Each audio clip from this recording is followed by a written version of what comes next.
we are talking about Act 44 and the shift that we have. We did a task force this past summer and came out with a number of recommendations, and I think some good legislation that I think would help with some of these gaps that we see coming down the road.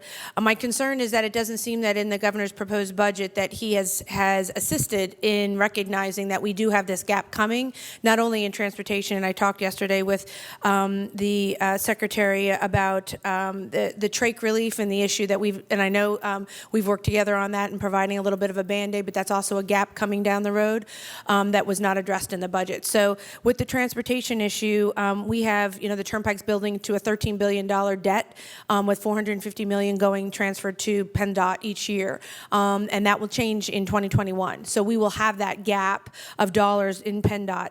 Motor licensing fund is used for many things that are not transportation related necessarily, and we're trying to change that, which are all good goals, but we need to start that plan now. So my question directly is the fact of what is the governor's plan, or what is he proposing, which is nothing in the budget. So what is it that his plan and proposal may be in order to recognize this gap that we have coming down the road?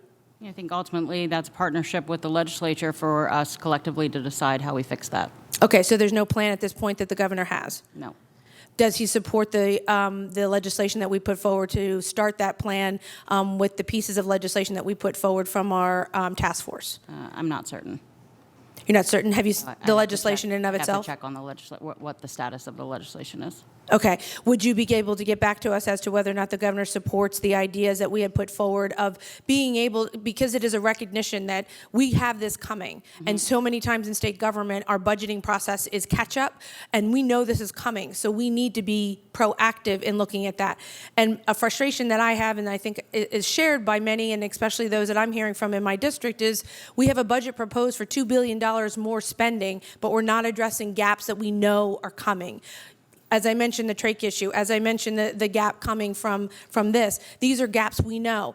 And I know people will say, we can't tax and spend, we need to know what we're doing, we need to spend within our means. We know both of these gaps are coming, and the governor doesn't seem to have a plan.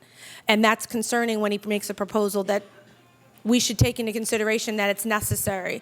The ability for us to take a look at the $2 billion and where that goes, as well as the fact that that transfer. Does he have any, I know we talked about the state police and everything else, is there any plans necessarily for doing that, transferring those PSP dollars to the general fund?